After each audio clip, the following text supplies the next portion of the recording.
कृष्ण कृष्ण हरे हरे हरे राम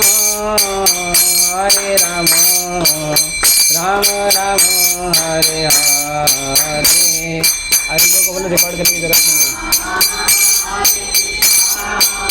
कृष्ण कृष्ण हरे हरे हरे राम हरे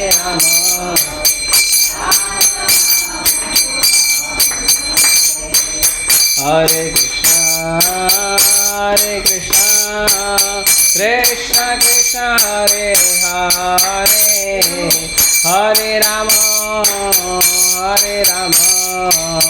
राम राम हरे हरे हरे कृष्ण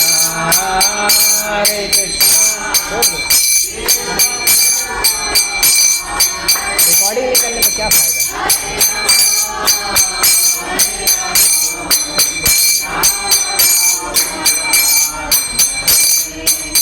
हरे कृष्ण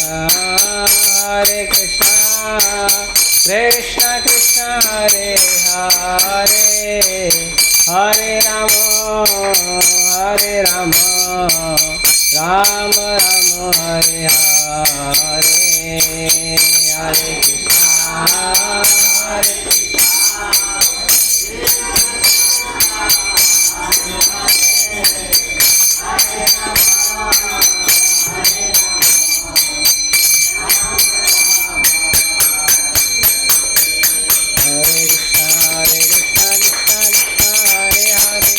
राम राम राम हरे हरे।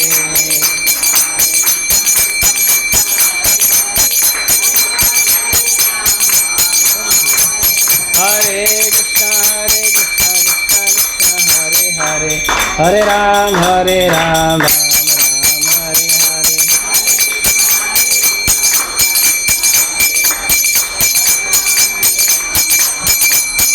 हरे कृष्ण कृष्ण हरे हरे हरे राम राम राम हरे हरे।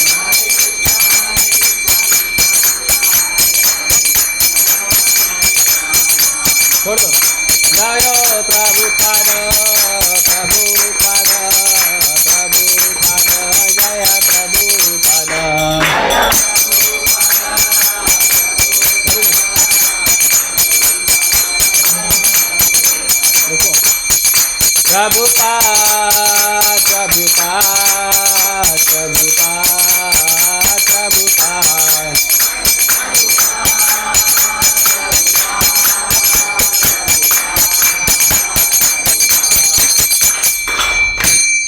हरे नाम संकीर्तन की।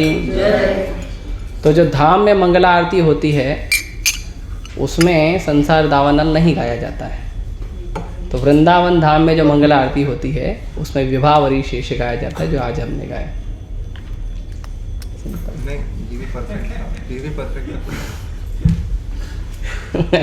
इसीलिए common sense is not common to all. No problem, common sense is not common to all. भाई इसका खोल के दो। और इसका ये बड़ा ब्राइटनेस, ये क्या बोलते हैं, टाइम स्पेंड। ओम नमो भगवते वासुदेवाय। ओम नमो भगवते वासुदेवाय। ओम नमो भगवते वासुदेवाय। ओम अज्ञानतिमिरन्धस्य ज्ञानाञ्जनशलाकया चक्षुरुन्मिलितं येन तस्मै श्रीगुरुवे नमः। श्रीचैतन्यमनोभीष्टं स्थापितं येन भूतले स्वयं रूपः कदा मह्यं ददाति स्वपदान्तिकं। वन्देऽहं श्रीगुरोः श्रीयुतापदकमलं श्रीगुरून् वैष्णवांश्च।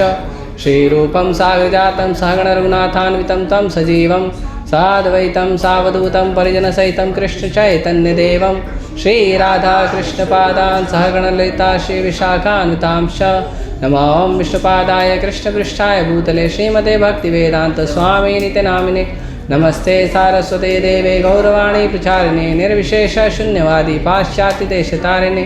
नमो महावदन्याय कृष्णप्रेमप्रदायते कृष्णाय कृष्णचैतन्य नाम्ने गौरतुषे नमः। हे कृष्ण करुणा सिंधु दीनबंधु जगत्पते गोपेश गोपिकाकांत राधाकांत नमस्तुते। सप्तकाञ्चन गौरांगी राधे वृंदावनेश्वरी वृषभानुसुते देवी प्रणमामि हरिप्रिये वाञ्छाकल्पतरुभ्यश्च कृपा सिन्धुभ्यैव च पतितानां पावनेभ्यो वैष्णवेभ्यो नमो नमः। जय श्री कृष्ण चैतन्य प्रभु नित्यानंद श्री अद्वैत गदाधर शिवासादि गौरभक्तवृंद। हरे कृष्णा कृष्णा कृष्णा हरे हरे, हरे राम राम राम हरे हरे।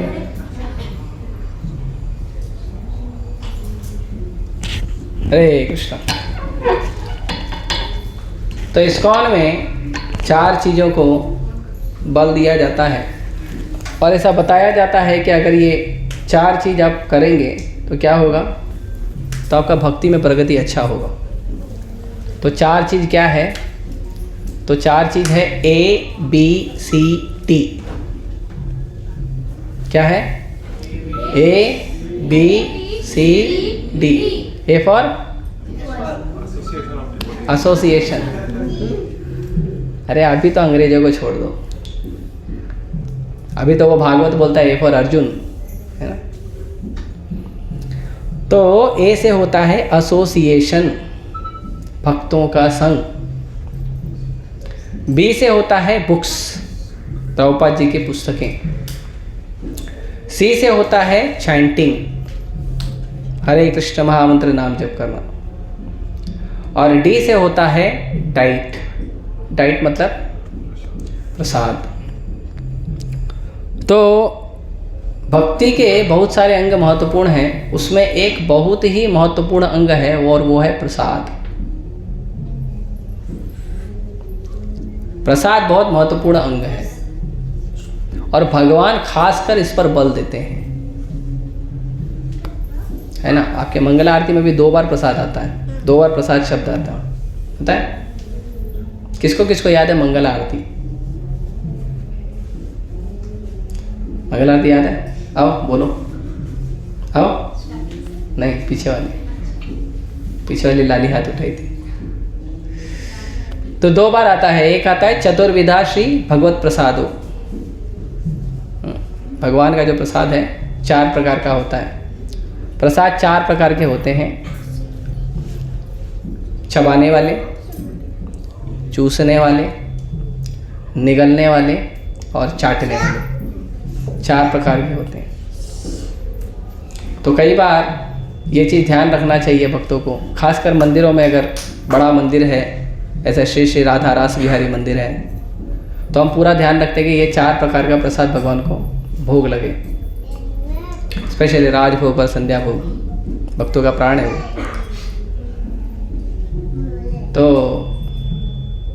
थोड़ा सा आवाज कम कर दो, खींची कर रहा है उसको, थोड़ा आगे लो, कुर्सी के साथ आगे करो, और आगे ले जाओ, और ले जाओ, और हरे कृष्णा। ठीक है, अब नहीं करेगा।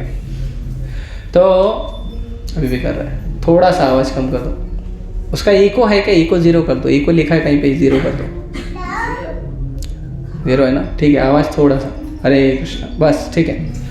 तो ये 4 प्रकार के प्रसाद होते हैं।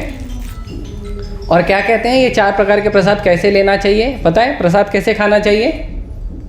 प्रसाद खाने का सिस्टम मंगला आरती में बताया गया है। पता है कैसे खाना चाहिए? पता है? प्लेट में उठाओ खाओ, है ना? नहीं, तो कैसे खाना चाहिए? स्वादान्न तृप्तान हरिभक्त संगान। कैसे खाना चाहिए? प्रसाद को स्वाद लेकर तृप्त होकर खाना चाहिए, लेकिन भक्तों के साथ।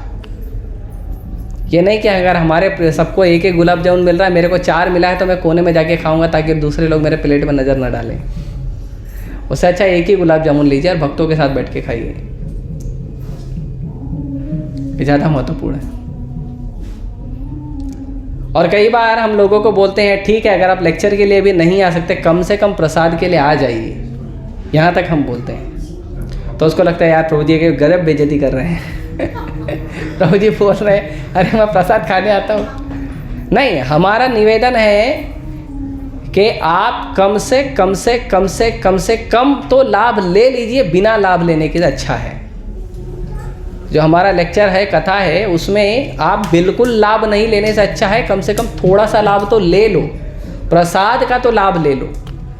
कम से कम आके राधा रासबेरी को एक बार देख लो, एक बार प्रणाम कर लो। कम से कम एक बूंद चरणामृत ही ले लो। भगवान की भक्ति में हम कितना कर सकते हैं एक बात है, कितना प्राप्त होता है दूसरी बात है, और कितना हमारा लालसा है भगवान को प्राप्त करने का, भगवान के दर्शन को प्राप्त करने का, भगवान के चरणामृत को प्राप्त करने का, भगवान को प्रणाम करने का, वो ज़्यादा महत्वपूर्ण है। भगवान से हमें जो जो चीज़ें प्राप्त होती है वो अच्छा है, लेकिन उससे भी ज़्यादा अच्छा है कि भगवान से जो चीज़ें प्राप्त हो रही है उसके लिए आपकी उत्कंठा, आपकी लालसा कितनी है, वो ज़्यादा महत्वपूर्ण है। अगर आपकी उत्कंठा और आपकी लालसा ज़्यादा है तो कई बार जो चीज़ें पूरी तरह से आपके लिए असंभव है, भगवान उसको संभव कर देते हैं। महाराष्ट्र में एक माता जी थी जो भगवान की बड़ी उत्तम भक्त थी। सकूबाई मेरे ख्याल से नाम, सकूबाई ना, जिनको बांध दिया था पेड़ से, सकूबाई। तो सकूबाई माता जी भगवान विट्ठल का पालकी जा रहा था और उनकी गहरी इच्छा थी कि भगवान विट्ठल की पालकी में जाना है, बहुत गहरी इच्छा थी। तो उसके जो ससुराल वाले थे वो फेवरेबल नहीं थे। उसके ससुराल वाले बोले भक्ति करने देते नहीं थे, बहुत गुस्सा करते थे, मारते थे, जानबूझ के ज़्यादा काम देते थे। पर मैया जो है बड़ा श्रद्धा से जो जितना समय मिला उतना समय भगवान की सेवा में लगाती थी, जप करती थी, कीर्तन करती थी। तो जब उनकी इच्छा थी भगवान के पालकी में जाने की, तो जब सासू माँ को पता चला तो सासू माँ ने क्या किया, उसको पकड़ के खंबे से बांध दिया। अब सकूबाई जो है भगवान को प्रार्थना करने लगी, भगवान आपकी पालकी जा रही है और मैं देखो यहाँ पे बंधी हूँ, तो मेरे में तो सामर्थ्य नहीं है पालकी में जाने का, क्योंकि मेरा भौतिक शरीर है, इतना शक्ति तो नहीं, तो मेरे में तो सामर्थ्य नहीं है, लेकिन अगर आप चाहोगे तो हो सकता है। तो भगवान क्या किया पता है, भगवान आके उसका रस्सी खोल दिए। अब तो सासू माँ और मारेगी, है ना। भगवान क्या किया, भगवान सकूबाई का रूप लेके खुद रस्सी से बांध के खड़े हो गए।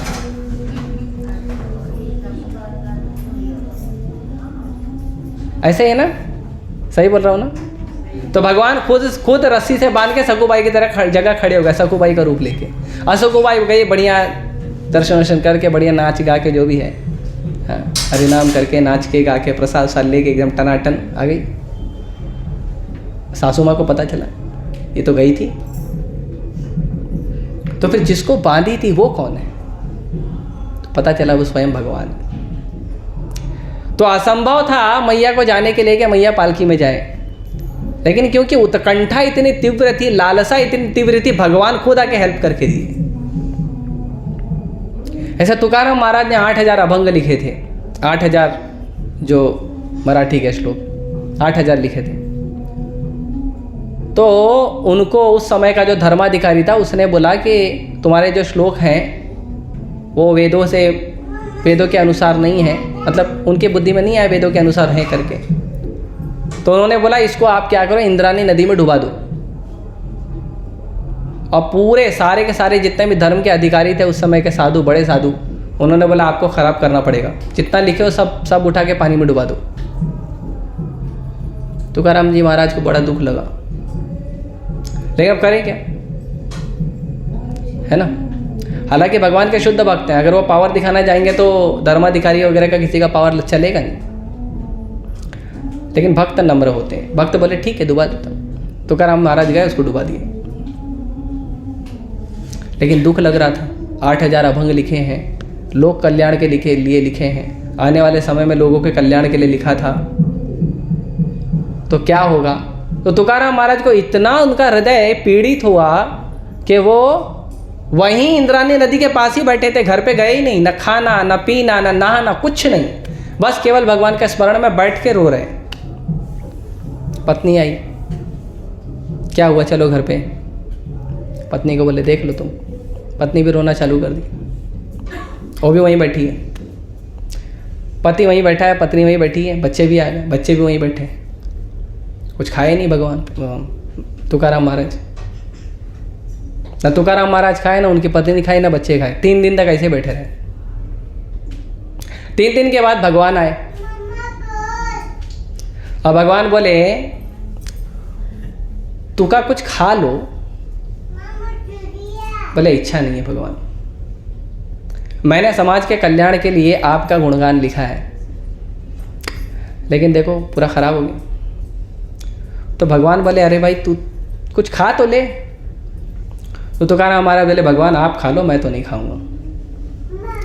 तो भगवान बोले मैंने भी नहीं खाया है 3 दिन से। आपने क्यों नहीं खाया? तू नहीं खाया तो मैं कैसे खाऊं? तो तुकाराम महाराज बोले जब तक वो अभंग वापस से नहीं आते या वो अभंग वापस लिखे नहीं जाते लोक कल्याण के लिए, मैं कैसे खाऊंगा? समाज का कल्याण कैसे होगा? हमारा तो कुछ नुकसान हो गया, चलो महाप्रसादे गोविंद। हमारा उल्टा है समाज कल्याण क्या है दूर, पहले हमारे प्लेट से हमारे पेट का कल्याण होना चाहिए। तो भगवान बोले चिंता मत करो, वो अभंग अभी भी सुरक्षित है। 3 दिन हो गए पानी में डुबा के। तो तुकाराम महाराज बोले कैसे सुरक्षित है? भगवान बोले रुको बताता हूँ। तो भगवान खुद गए इंद्राणी नदी में और अभंग को खुद उठा के बाहर ले आए और तुकाराम महाराज को दिए, बोले ये लो अभंग।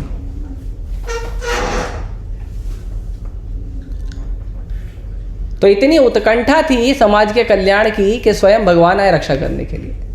तो उत्कंठा ज़्यादा जरूरी है, भाव ज़्यादा जरूरी है।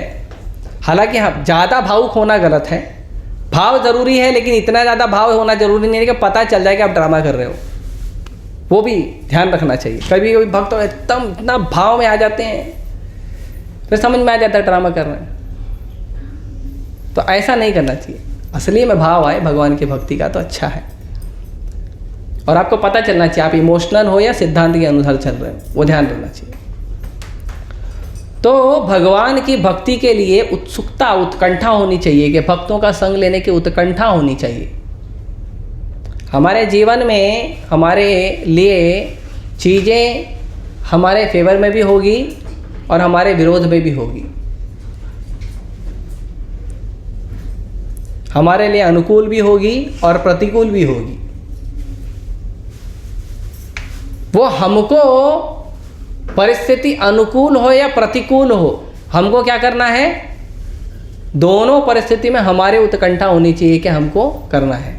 हालांकि दुनिया को फोर्स नहीं करना चाहिए, अगर नहीं हो पाया तो कोई बात नहीं, लेकिन प्रयास जरूर करना चाहिए। तो उत्कंठा जरूर होनी चाहिए भक्तों का संग करने की, ग्रंथों को पढ़ने की। बार बार बोला नहीं जाना चाहिए कि ग्रंथों को पढ़िए, ग्रंथों को पढ़िए, ग्रंथों को पढ़िए। खुद से इच्छा होनी चाहिए। और मैं गारंटी देता हूं कि जो भी भक्त प्रभुपाद जी का ग्रंथ पढ़ता है, जो भी भक्त, संसार में कितना भी बड़ा दुख आ जाएगा, कितनी बड़ी माया आ जाएगी, कुछ भी आ जाएगा, आपका भक्ति विचलित नहीं होगा। मैं लिखित में गारंटी दे सकता हूं। जो प्रभुपाद जी का बुक पढ़ता है, हरिनाम करो, प्रभुपाद जी का बुक पढ़ो, पूरे सृष्टि में, पूरे ब्रह्मांड में ऐसा कोई भी तूफान अवेलेबल हो जो बड़े से बड़े भक्त को उठा के फेंक देता हो, आपको छू भी नहीं पाएगा, आपको नुकसान नहीं कर पाएगा। अगर आप ये 2 चीज़ का ध्यान रखें, प्रभुपाद जी के ग्रंथों को पढ़िए और हरिनाम पे ध्यान दीजिए। 16 माला जप हर रोज़, 25 माला एकादशी के दिन, और हरिनाम पर प्रभुपाद जी के ग्रंथों को पढ़िए। एक तो ये। उसके बाद जप हो गया चैंटिंग, सी से चैंटिंग, और डी से डाइट, प्रसाद। प्रसाद का भी ध्यान रखना चाहिए। प्रसाद में हमको क्या खाना है उसके हिसाब से प्रसाद बनाएंगे तो फिर कैसे चलेगा? छोड़ दो। हमको प्रसाद पाना है उसके हिसाब से बनाएंगे। हालांकि ये नियम मंदिर का है। मंदिर में प्रसाद बनाया जाता है भगवान को कैसे चाहिए। अब घर में तो हम जो खाएंगे वही बनाएंगे, है ना। लेकिन प्रसाद का कुकिंग करते समय भाव क्या रहना चाहिए कि हम भगवान के लिए बना रहे हैं। जब भगवान के लिए बना रहे हैं भाव होगा तो क्या होगा पता है? जब आप सब्जी खरीदने जाओगे तभी भी यही चेतना होगी कि ये भगवान के लिए है। भले कोई सब्जी बनाओ आप, लेकिन चेतना क्या रहेगी? ये सब्जी किसके लिए ले जा रहे हैं? भगवान के लिए। मसाला भगवान के लिए, दाल चावल भगवान के लिए, भाव ये रहेगा। बार बार चिंतन होते रहेगा, ये सब्जी खरीद रहे हैं भगवान के लिए ले जा रहे हैं, ये मसाला खरीद रहे हैं भगवान के लिए ले जा रहे हैं। इसीलिए बार बार भक्तों से पूछेंगे कि ये जो वस्तु मैं ले जा रहा हूं इसमें सबसे बेस्ट क्या है। जैसे उदाहरण देता हूं नमक का, तो नमक हम जो है अलग अलग कंपनी का नमक मिलता है, आयोडीन नमक है ना, तो जनरली भक्त लोग उसका उपयोग करते हैं। लेकिन अच्छा नमक कौन सा है? जो है रॉक सॉल्ट, सेंधा नमक, वो अच्छा नमक है। हमारे मंदिर में हम प्रयास करते हैं कि सेंधा नमक ही हर जगह उपयोग हो। खास करके जो भगवान को भोग लगाया जाता है, जो ब्रह्मचारियों को लगाया जाता है, सन्यासी होते हैं, उनमें तो 100% वही रहता है। बाकी चीज़ों में भी 100% रखने का पूरा प्रयास रखते हैं। कभी कभी कुछ लोग आके नमक के डोनेशन दे के चले, अभी क्या करें, उसको थोड़ी फेंकेंगे, तो सेवा में लगा देते हैं, समझे। मीठा में जैसे शक्कर है तो उसमें सर्वश्रेष्ठ क्या है? मिश्री। ठीक है, गुड़ डालो, लेकिन आप दूध में गुड़ डालोगे तो दूध फट जाएगा, पनीर बन जाएगा, फिर आप रबड़ी बना के बांट दोगे। तो मिश्री है ना, मिश्री का पाउडर बना के लोग करते हैं। तो हर चीज़ में आप अच्छा देखोगे। सब्जी लेने जाओगे तो भले 1 रुपया महंगा लोगे, लेकिन अच्छा सब्जी खरीदोगे, है ना। तो ये जरूरी है। मैंने बोला था एक मोबाइल मुझे दे देना, आयुर्वेदिक ग्रुप का ओपन करके, तो ये जरूरी है। तो क्यों इतना ध्यान रखना जरूरी है प्रसाद के लिए? क्यों इतना प्रयास करना जरूरी है प्रसाद के लिए? क्या भगवान इतने स्वार्थी हैं? क्या हमको भगवान को देना इतना जरूरी है? इतने ज़्यादा स्वार्थी हैं भगवान? नहीं, क्योंकि प्रसाद जो है वो बहुत बड़ा सुरक्षा कवच है, बहुत बड़ा, बहुत बड़ा। प्रभुपाद जी कहते हैं ये जो जीभ है ना, खाली ये जीभ को आप कंट्रोल कर लो, आपका भजन अपने आप बढ़ जाएगा और आपके पूरे जीवन में जितनी बुरी आदतें हैं ना, सब गायब हो जाएगी, सारी बुरी आदतें गायब हो जाएगी। खाली आप क्या करोगे? ये 1.5 इंच का जो रबड़ का मशीन लगा है ना भगवान ने, हाँ, इसको कंट्रोल करो। इसलिए हमारे आचार्यगण कहते हैं सेवोन्मुखी ही जिह्वा दो, कि आप सेवा उन्मुख होइए। तो कोई बोलेगा अरे प्रभु मेरी योग्यता क्या है? ना मेरा हरिनाम दीक्षा हुआ है, ना मेरा ब्राह्मण दीक्षा हुआ है, ना मैं आपकी तरह ब्रह्मचारी हूँ, ना मंदिर में रहता हूँ, मैं तो स्त्री हूँ, मैं तो गृहस्थ हूँ, मैं तो छोटा सा बच्चा हूँ, तो मैं कहाँ से इतनी सेवा कर पाऊँ? भगवान की सेवा के लिए तो कुछ तो थोड़ा थोड़ा अलग अलग सेवाओं के लिए योग्यता लगती है। तो आचार्यगण कहते हैं नहीं, जिह्वा दो, जीभ से सेवा करो।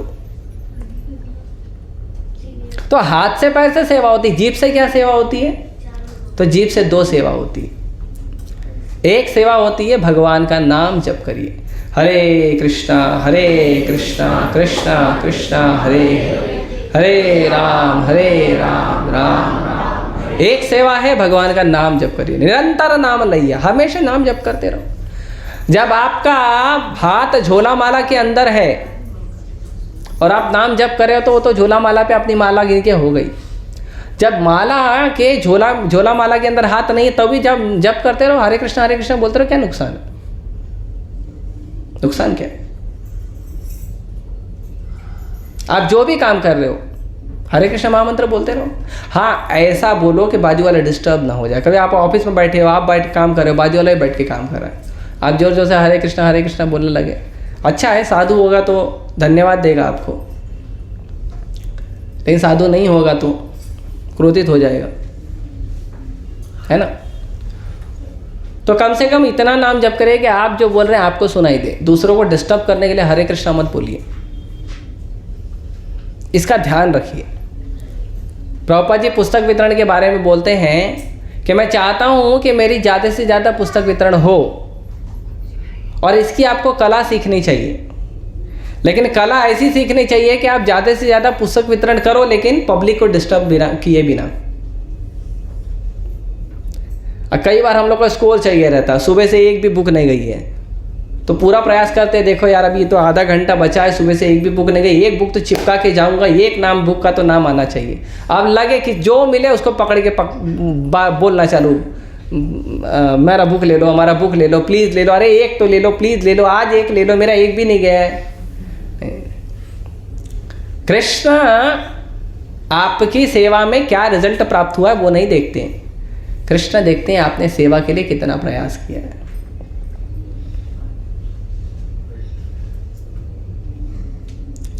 आपने 1 घंटा सेवा किया है तो कृष्ण देखेंगे 1 घंटा इसने सेवा किया, इसने आपने 1 घंटा प्रयास किया, 1 घंटे का सेवा कृष्ण लिख देंगे।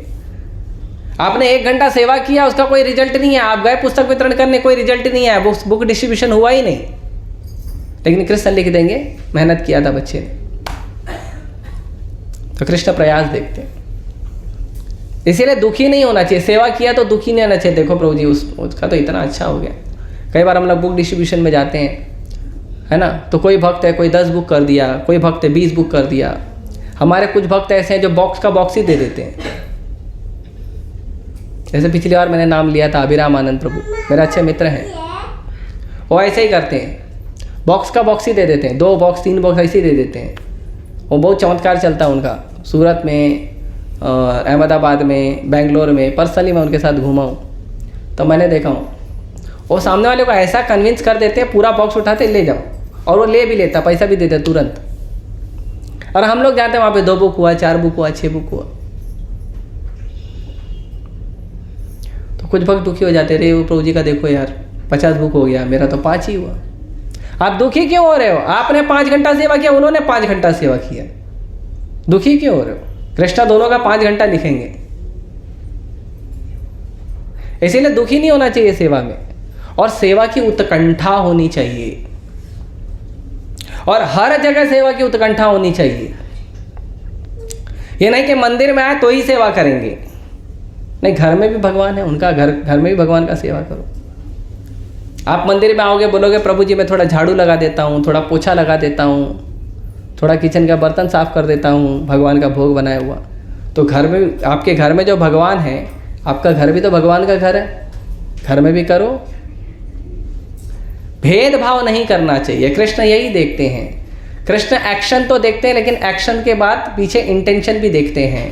कृष्ण आपका कार्य तो देखते हैं, लेकिन कार्य के पीछे भाव भी देखते हैं। आप मंदिर में प्रभु जी को बताने के लिए, प्रभु जी के सामने अपना क्या बोलते हैं, गुड प्रोफाइल, गुडविल बनाने के लिए, अपना अच्छा चरित्र दिखाने के लिए कि मैं अच्छा भक्त हूँ और मैं सेवा के लिए हमेशा आतुर रहता हूँ, ये बताने के लिए आप प्रभु जी के सामने, प्रभु जी के हाथ से छीन के ले लेते कई बार, झाड़ू पोछा, हाँ मंदिर में हम लोग लगाते, नहीं प्रभु जी, अरे प्रभु जी मैं करूँ, प्रभु जी मेरे को सेवा दो, मेरा उद्धार कैसे होगा प्रभु जी।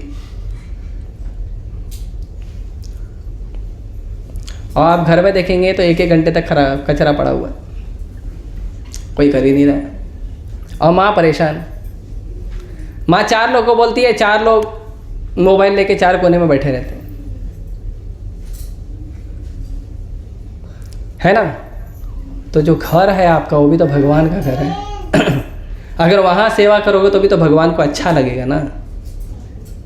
घर में जो भोग बन रहा है वो भी तो भगवान के लिए बन रहा है, उसका बर्तन साफ करोगे तो भी तो भगवान को अच्छा लगेगा ना,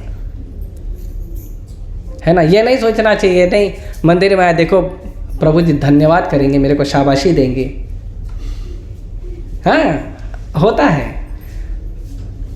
हम लोग तो सुनते हैं, कई बार हमको लोग बताते हैं कि प्रभु जी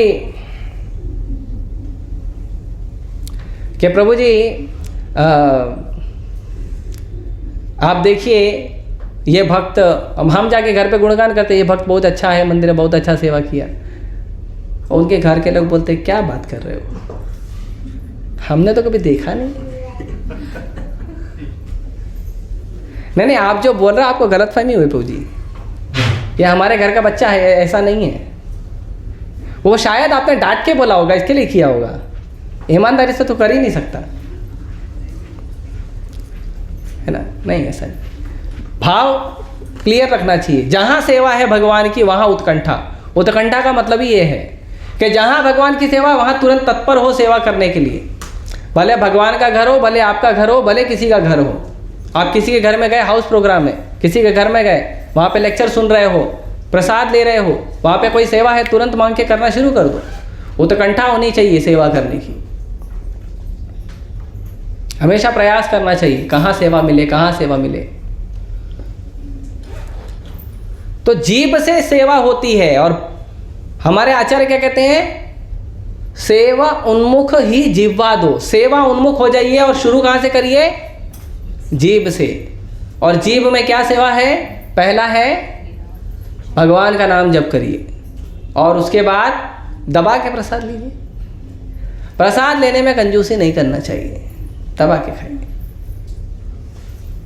प्रभुपाद जी के पास जब लोग शुरुआत में गए तो प्रभुपाद जी ने बोला ईट अप टू नेक, गले तक भर के खाओ, है ना? लेकिन उसके बाद प्रभुपाद जी और भी कुछ बोलते थे। उसके बाद प्रभुपाद जी दे देते करताल और मृदंग, और बोलते थे नाचो अभी 4 घंटा। हाँ, तो ऐसे खा के ऐसा लंबा नहीं हो जाना। आज तो ऐसा लगा मैं स्वर्ग में आया था। स्वर्ग में नहीं, आप वैकुंठ में आए थे, लेकिन खा के सोइए मत, हरि नाम करिए, सेवा करिए।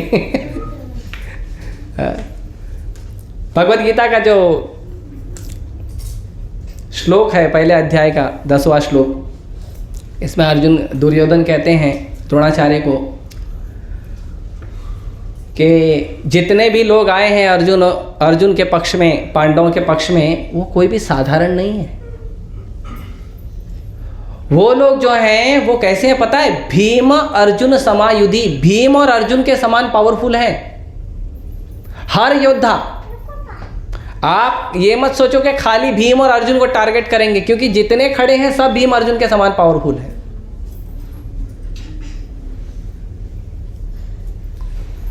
और उसके अंदर जब भीम शंख बजाते हैं तो भीम के शंख का नाम भीम का नाम दिया है वृकोदरा। तो वृकोदरा मतलब बहुत दबा के खाने वाला आदमी। तो प्रभुपाद जी उसके लेक्चर में कहते हैं कि भीम जो है बहुत अच्छे से खाते थे। अंग्रेजी में कहते हैं वोराशियस ईटर, बहुत दबा के खाने वाला। वोराशियस मतलब आप दे दो बस अच्छे से। बकासुर का खाना खा गए थे भीम। बकासुर को जो प्रसाद जा रहा था, वो बकासुर बोला मेरा प्रसाद किधर है? बोले पेट में। बोला मुझे चाहिए, आके ले लो। हाँ, और बाद में उसकी धुलाई की अलग। बेचारा एक तो भूखा था, ऊपर से पीट दिए पकड़ के। तो प्रभुपाद जी कहते हैं लेकिन भीम जितना दबा के खाते थे उतना दबा के सेवा भी करते थे। भीम का सेवा भी वैसा ही रहता था, बहुत विशाल काय सेवा करते थे भीम। सबसे बड़ा सेवा क्या करते थे भीम पता है? कुकिंग करते थे। जितने लोग हैं, महाभारत के युद्ध में राजसूय यज्ञ जब हो रहा था, युद्ध के पहले, दूधकड़ा के पहले, तो उसमें राजसूय यज्ञ में जो कुकिंग का सेवा था वो भीम का था। भीम कुकिंग कर रहे थे और बहुत सारे लोग आए थे, राजा महाराजा बहुत सारे लोग आए थे। भीम कुकिंग कर रहे थे, द्रौपदी माता सर्विंग कर रही थी, सेवा प्रसाद सेवा कर रही थी। सब लोग को एक एक सेवा दिया गया था। युधिष्ठिर महाराज लोगों को क्या कहते हैं, स्वागत कर रहे थे लोगों का। तो प्रसाद जो है बहुत महत्वपूर्ण है और प्रसाद को पाना चाहिए।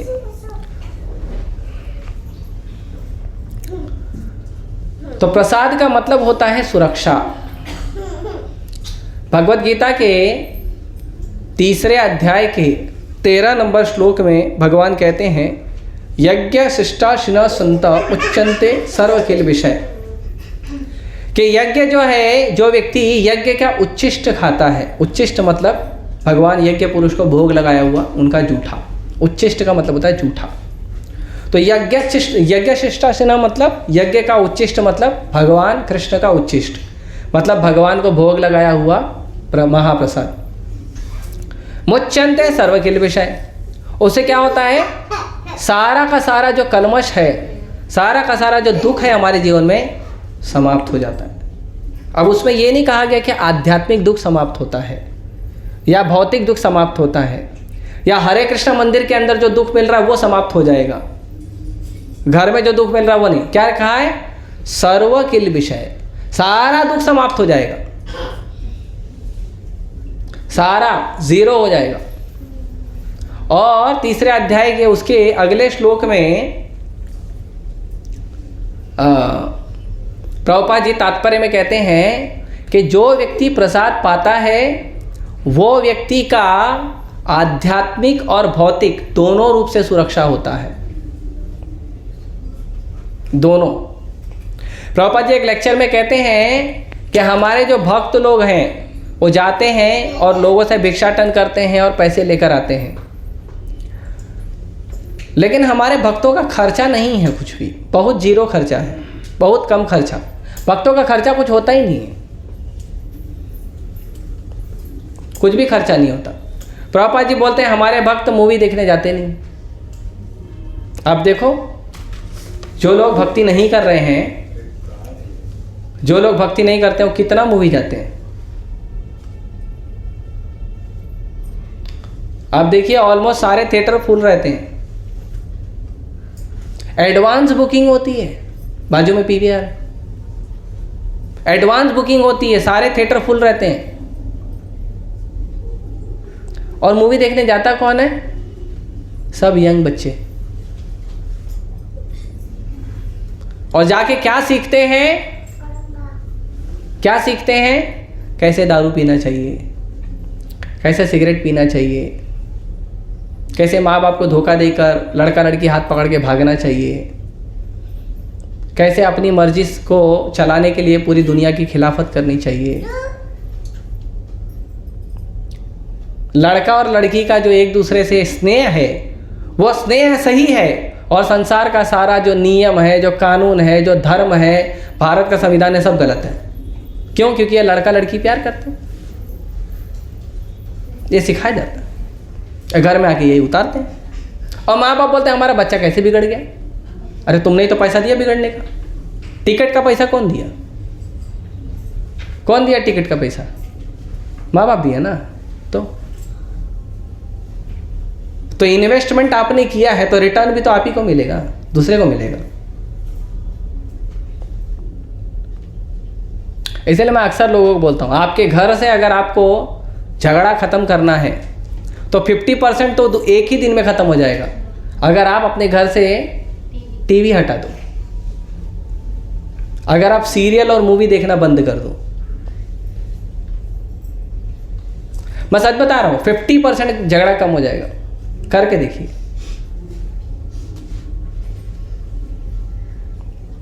ये सिखाया जाता है। तो प्रभुपाद जी बोलते हैं हमारे भक्त तो मूवी जाते ही नहीं, कोई थिएटर नहीं जाता है, हमारे भक्त दारू नहीं पीते, तंबाकू नहीं खाते,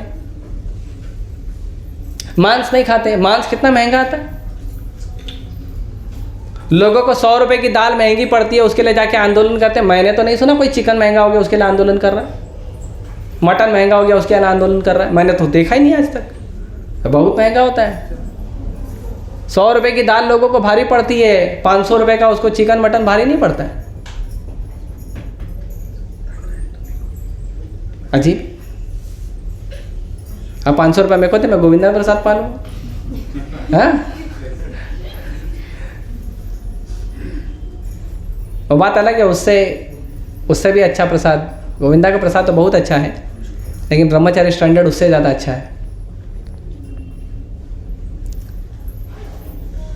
तो भक्त लोग होटल्स नहीं जाते हैं, क्योंकि होटल में जो बना है भगवान को भोग नहीं लगता, तो खुद बनाते हैं।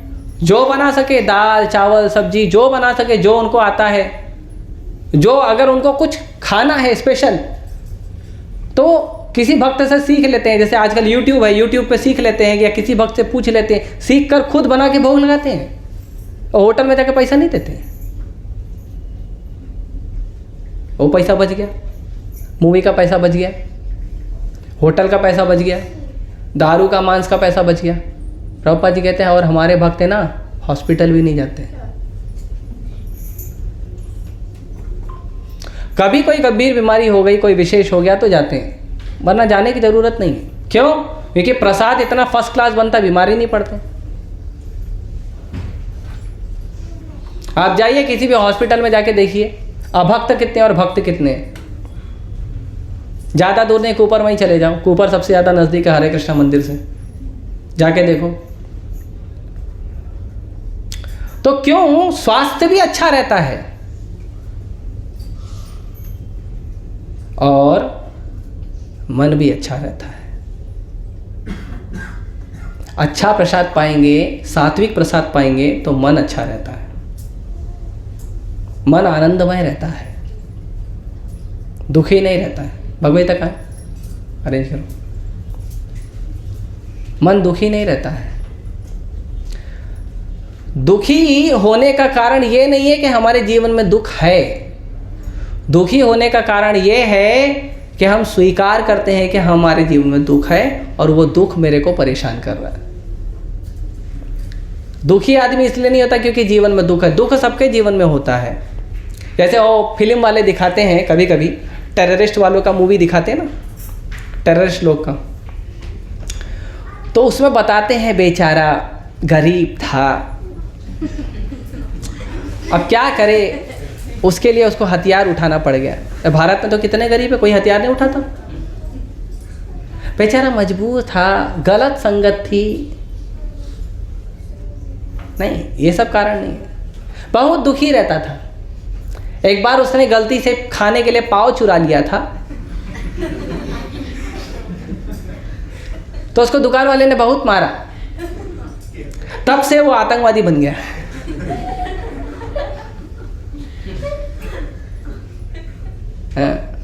एक बॉलीवुड का मूवी है इसके ऊपर, वास्तव है, वास्तव मूवी है, किसी को पता? खलनायक। अच्छा, खलनायक नहीं गया, बताओ। एक पाव, ये गलत बात है ना, तुम्हारी मम्मी ने इतना नहीं सिखाया? भूख लगी है तो मांग कर खाना चाहिए, चोरी नहीं करना चाहिए।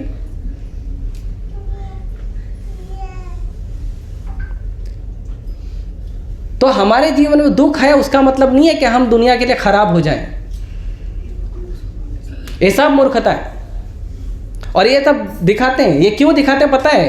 क्योंकि हमारे समाज में जितने भी अपराधी तत्व है ना, वो अपराधी तत्वों को सही साबित करने के लिए दिखाते हैं, क्योंकि उन अपराधी तत्वों से ही इनका दुकान चलता है।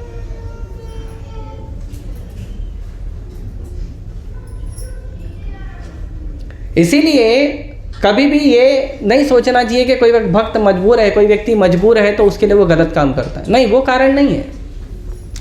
कारण है कि वो स्वीकार करता है कि मैं अच्छा हूं, दुनिया मेरे को परेशान कर रही है, मैं सबसे अच्छा व्यक्ति हूं, मैंने तो इतने अच्छे कर्म किए जितने अच्छे तो ब्रह्मा ने नहीं किए होंगे, ऐसा उसको लगता है। हाँ, और दुनिया मेरे को तंग कर रही है, इसके लिए मैं बदला लूंगा, या मैं बदला नहीं ले सकता तो मैं दुखी रहूंगा। ये होता है दुख का कारण, और कोई दूसरा कारण नहीं है दुख का।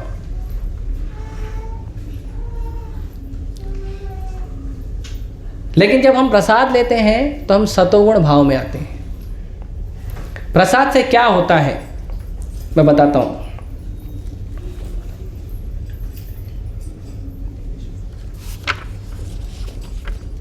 भगवद्गीता के अध्याय 17 श्लोक संख्या 8, 9, 10 इसमें बताया गया है प्रसाद के बारे में। और ये प्रसाद के बारे में कौन बता रहा है पता है? पता है कौन बता रहा है? स्वयं भगवान, भगवान श्री कृष्ण।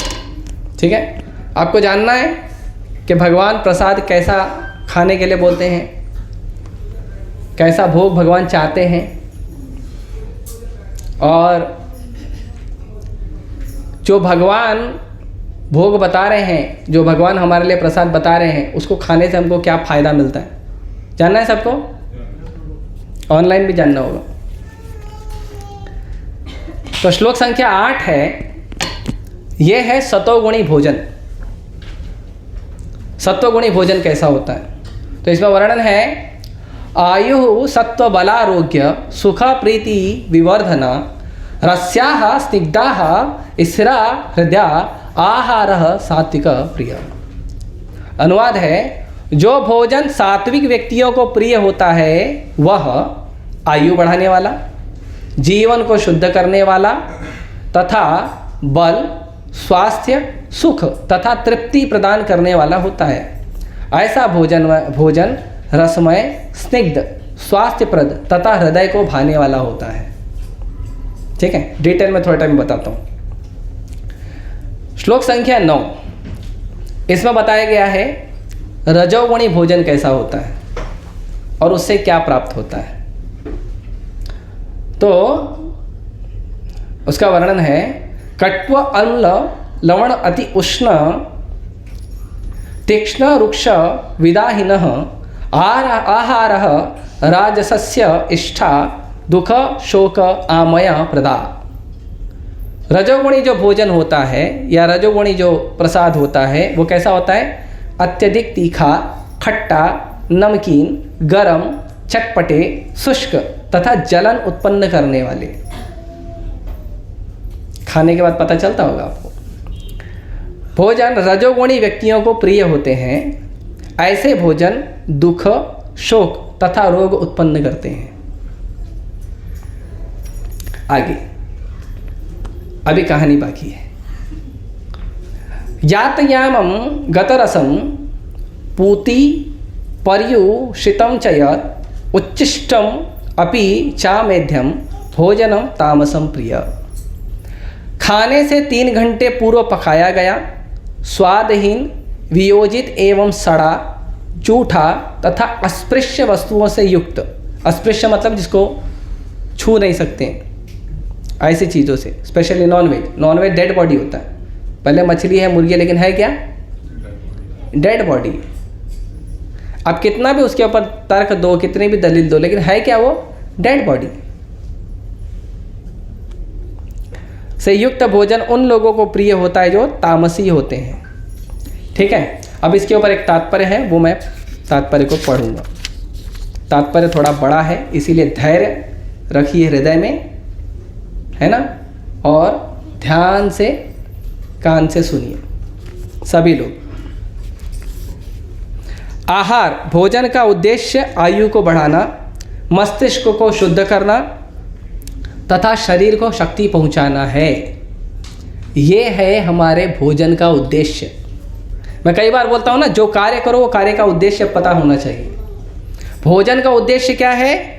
आयु को बढ़ाना, मस्तिष्क को शुद्ध करना और शरीर को शक्ति पहुंचाना। इसका यही एकमात्र उद्देश्य है। प्राचीन काल में विद्वान पुरुष ऐसा भोजन चुनते थे जो स्वास्थ्य तथा आयु को बढ़ाने वाला हो तथा दूध के व्यंजन, चीनी, चावल, गेहूं, फल तथा तरकारियां, ये भोजन सतोगुणी व्यक्तियों को अत्यंत प्रिय होते हैं। अन्य कुछ पदार्थ जैसे भुना मक्का तथा गुड़ स्वयं रुचिकर न होते हुए भी दूध या अन्य पदार्थों के साथ मिलने पर स्वादिष्ट हो जाते हैं, है ना। वैसे तो अच्छा नहीं लगता, लेकिन अगर आप उसको किसी चीज़ से मिक्स करके बनाओ तो तब वे सात्विक हो जाते हैं। ये सारे भोजन स्वभाव से ही शुद्ध हैं। ये मांस तथा मदिरा जैसे अस्पृश्य पदार्थों से सर्वथा भिन्न हैं। 8वें श्लोक में जिन स्निग्ध चिकने पदार्थों का उल्लेख है उनका पशु वध से प्राप्त चर्बी से कोई नाता नहीं है। यह पशु चर्बी दूध के रूप में उपलब्ध है जो समस्त भोजनों में परम चमत्कारी है। दूध, मक्खन, पनीर, सबके मुंह में पानी आ रहा होगा, प्रसाद है सबके लिए तथा अन्य पदार्थों से जो पशु चर्बी मिलती है उससे निर्दोष पशुओं के मारे जाने का प्रश्न नहीं उठता। यह केवल पाशविक मनोवृत्ति है जिसके कारण पशुवध चल रहा है। आवश्यक चर्बी प्राप्त करने की सुसंस्कृत विधि दूध है। पशुवध तो अमानवीय है। मटर, दाल, दलिया आदि से प्रचुर मात्रा में प्रोटीन उपलब्ध होता है। जो राजस भोजन कटु, बहुत लवणीय या अत्यधिक गर्म, चरपरा होता है वह अमाशय की श्लेष्मा को घटाकर रोग उत्पन्न करता है। तामसी भोजन अनिवार्यतः बासी होता है। खाने से 3 घंटे पूर्व बना कोई भी भोजन भगवान को अर्पित प्रसाद को छोड़कर तामसी माना जाता है। बिगड़ने के कारण उससे दुर्गंध आती है, जिससे तामसी लोग प्रायः आकृष्ट होते हैं, किंतु सात्विक पुरुष उससे मुख मोड़ लेते हैं। उच्छिष्ट जूठा भोजन उसी अवस्था में किया जाता है जब वह उस भोजन का एक अंश हो जो भगवान को अर्पित किया जा चुका हो या कोई साधु पुरुष विशेष रूप से गुरु द्वारा ग्रहण किया जा चुका हो। जूठा भी खा सकते हैं, लेकिन वह जूठा किसका होना चाहिए? भगवान का, और जो सन्यासी लोग हैं, स्पेशली जो गुरु हैं, उनका ले सकते हैं। गुरु का मतलब दीक्षा गुरु। कई बार लोग आते हैं, भाव में गुरु बना लेते हैं और फिर बोलते हैं प्रभु जी भगवत गीता में लिखा है गुरु का जूठा, तो आपका जूठा तो हम नहीं दे सकते, क्योंकि यहाँ पे क्या कहा है? गुरु मतलब जो दीक्षा गुरु, जो आपको दीक्षा देते हैं। ठीक है, हम लोग गुरु नहीं हैं, हम लोग गुरु के प्रतिनिधि हैं, हम गुरु नहीं। अन्यथा ऐसा जूठा भोजन तामसी होता है और वह संदूषण या रोग को बढ़ाने वाला होता है। यद्यपि ऐसा भोजन तामसी लोगों को स्वादिष्ट लगता है, लेकिन सतोगुणी उसे न तो छूना पसंद करते हैं न खाना। सर्वोत्तम भोजन तो भगवान को समर्पित भोजन का उच्छिष्ट है। भगवत गीता में परमेश्वर कहते हैं कि वह तरकारियाँ, आटे तथा दूध की बनी वस्तुएं भक्तिपूर्वक भेंट किए जाने पर स्वीकार करते हैं। पत्रम पुष्पम फलम तोयम। निसंदेह भक्ति तथा प्रेम ही प्रमुख वस्तुएं हैं जिन्हें भगवान स्वीकार करते हैं, लेकिन इसका भी उल्लेख है कि प्रसादम को एक विशेष विधि से बनाया जाए। कोई भी भोजन जो शास्त्रीय ढंग से तैयार किया जाता है और भगवान को अर्पित किया जाता है, ग्रहण किया जा सकता है, भले ही वह कितने ही घंटे पूर्व क्यों न तैयार किया हो, क्योंकि ऐसा भोजन दिव्य होता है। अतएव भोजन को रोगाणुरोधक, खाद्य तथा सभी मनुष्यों के लिए रुचिकर बनाने के लिए सर्वप्रथम भगवान को अर्पित करना चाहिए। तो ये है भोजन का पूरा विज्ञान कि भोजन कैसा होना चाहिए और भोजन से क्या प्राप्त होता है। तामसी भोजन का तो आप छोड़ दो, तामसी भोजन में तो सारे आपको नेगेटिव क्वालिटी मिलेंगे, लेकिन जो राजसी भोजन होते हैं, आजकल लोग राजसी भोजन ज़्यादा करते हैं। ज़्यादा तीखा, ज़्यादा खट्टा, ज़्यादा कड़वा, है ना, जो गले को जलाता है, जो एकदम चटपटा लगता है ना। जब तक आपके जीभ से टक की आवाज़ ना आ जाए तब तक मज़ा नहीं आता है ना। हाँ, देखो कुछ लोग कर रहे हैं, मिलेगा, सबको मिलेगा। हाँ, तो एकदम चटकारा उनको भोजन चाहिए, और मिर्ची वाला, ज़्यादा मिर्ची वाला, खास करके जो लाल मिर्ची है ना, ये हमको नहीं खाना चाहिए। तो जो ज़्यादा तीखा, ज़्यादा खट्टा, ज़्यादा कड़वा जो भोजन होता है, वो जब हमारे पेट में जाता है तो वो अम्ल की मात्रा को बढ़ा देता है। उससे हमारा जो पेट है वो अंदर से सूख जाता है, तो पचाने की जो शक्ति होती है वो कम हो जाती है और रोग निर्माण होता है, और उससे बढ़ता है कफ। उससे कफ बढ़ता है। तो इसीलिए हमको वैसा भोजन नहीं लेना चाहिए। और ये जो भोजन लेते हैं, पता है, जब भोजन अंदर जाता है तो अंदर का सॉफ्टवेयर चेंज हो जाता है।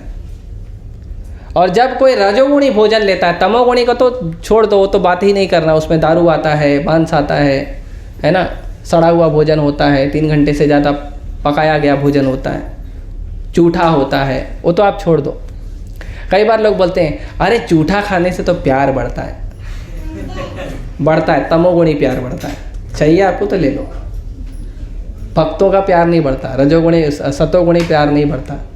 जूठा खाइए, अगर जूठा खाने से प्यार सच में बढ़ता है तो भगवान का जूठा खाइए और भगवान से प्यार बढ़ाइए। अपने गुरु का जूठा खाइए, गुरु से प्यार बढ़ाइए, है ना। दुनिया में सबका प्यार लेने का प्रयास मत करिए, क्योंकि दुनिया में गुरु और कृष्ण के अलावा आपको कोई प्यार देने का क्षमता नहीं रखता है। गुरु और कृष्ण के अलावा आपको कोई प्यार दे ही नहीं सकता, क्योंकि भगवान ने सॉफ्टवेयर डाला ही नहीं है और किसी के अंदर प्यार देने वाला, है ना। बॉलीवुड के गाने पे मत जाइए, उनका प्यार भी अजीब है, हर मूवी में बदल जाता है। आप कोई भी मूवी देखिए, इस मूवी में हीरो इस हीरोइन के साथ है, अगली मूवी में दूसरे हीरोइन के साथ रहेगा, और जो हीरोइन इस मूवी में एक इस हीरो के साथ है, अगले मूवी में दूसरे हीरो के साथ रहती है। हर मूवी में उनका प्यार बदलते रहता है, और हर मूवी में बोलते हैं मैं केवल तुमसे ही प्यार करता हूं। अजीब है। और हम लोग सच मानते, देखो कितना प्यार है। अरे आपके कैमरे के एंगल को बड़ा करो, देखो 10 मूवी एक साथ रखो, देखो किसके किसके साथ गड़बड़ किया उसने। इच्छा नहीं होगी उस व्यक्ति का चेहरा देखने की। हाँ, एक सीरियल में आप देखोगे, शाम को 7 बजे का जो सीरियल आ रहा है उसमें हीरो हीरोइन किसी और के साथ रहेंगे, और वही 9 बजे दूसरा सीरियल आएगा उसमें दूसरे के साथ रहेंगे। सब तामसी लोग हैं, तामसी प्यार, तामसी संबंध, तामसी जीवन, और सब जाएंगे नरक में। भगवान कहते हैं भगवद्गीता में, ऊर्ध्वम गच्छन्ति सत्वस्था मध्ये तिष्ठन्ति राजसा जगन्य गुण वित्तस्था अधो गच्छन्ति तामसा। कि यदि किसी व्यक्ति को अपने जीवन में प्रगति करनी है, ऊपर की ओर जाना है, तो क्या होता है? ऊर्ध्वम गच्छन्ति सत्वस्था। जो सतोगुणी लोग होते हैं वो ऊपर की ओर जाते हैं, उनका जीवन ऊपर की ओर बढ़ता है। मध्य तिष्ठन्ति राजसा। जो राजसी लोग होते हैं वो वहीं पड़े रहते हैं जहाँ उनका जीवन होता है, वो कभी आगे नहीं बढ़ते हैं। आप ये मत सोचिए रजोगुणी जीवन देख लेंगे बहुत बढ़िया, तो एकदम पैशन वाला, जोश वाला।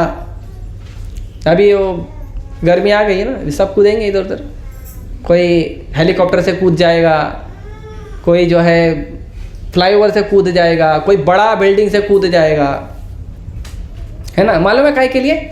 थम्स अप के लिए। अब बताओ, इतना बुद्धू है 10 रुपए का खरीद नहीं सकता, कूदने की क्या जरूरत है मंदिर की तरह?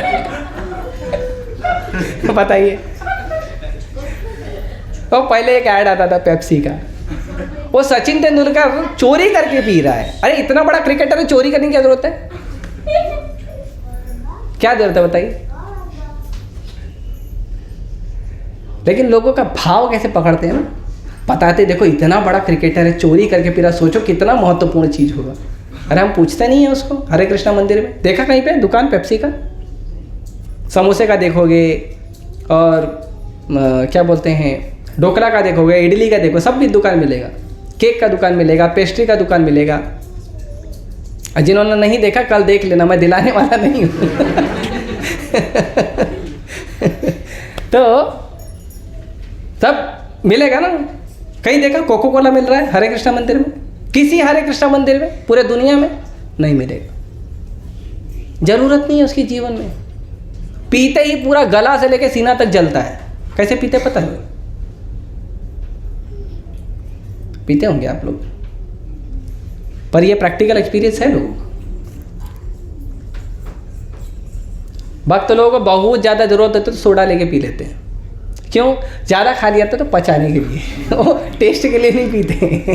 टेस्ट के लिए उनको बढ़िया पनीर, मालपुआ ये सब अच्छा लगता है। तो ऐसा बताते हैं, इतना महत्वपूर्ण है वो, लेकिन वो रजोगुणी है।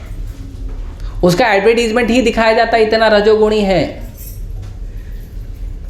और पहले एक कोको कोला का ऐड आता था आमिर खान का, है ना, 5 रुपए का कोको कोला। उसके लिए मारपीट कर रहा है। कैसा आदमी? पानी पी लो, मारपीट क्यों करते हो? तो ये जो चीज़ें हैं ये बताया जाता है कि आपको बहुत महत्वपूर्ण है, लेकिन उसका जीवन में कोई उपयोग नहीं है। और जो रजोगुणी भोजन होते हैं उससे क्या मिलता है पता है? भगवान बोलते हैं, सुनिए, उससे मिलता है दुख, शोक, कामया प्रदा। हाँ, उससे क्या मिलता है? उससे मिलता है दुख, शोक और रोग, जो रजोगुणी भोजन होता है।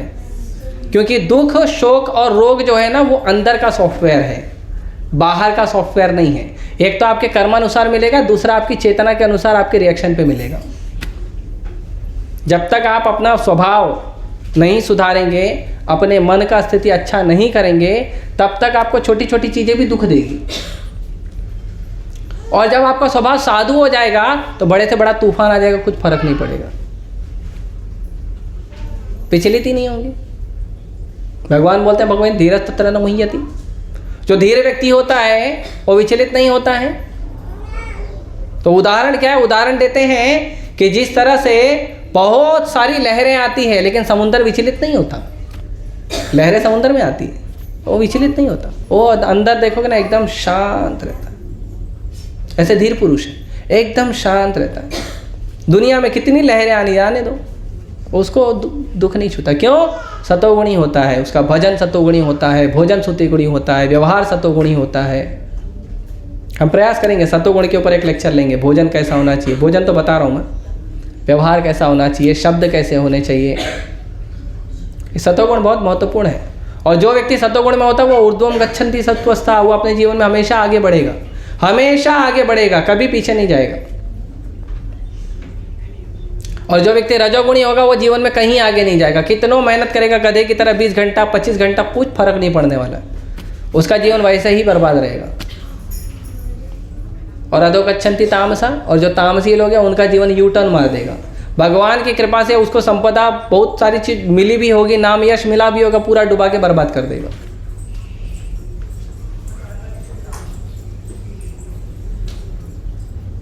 तो इसीलिए बहुत जरूरी है कि हमें ऐसा भोजन लेना चाहिए जो सतोगुणी हो।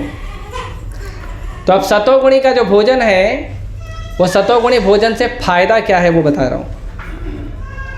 मतलब भगवान का प्रसाद अगर आप पाते हो तो आपको क्या फायदा मिलता है जानना है। मैं आपको गारंटी कर रहा हूँ वो फायदा आपको पैसे कमा के भी नहीं मिलेगा।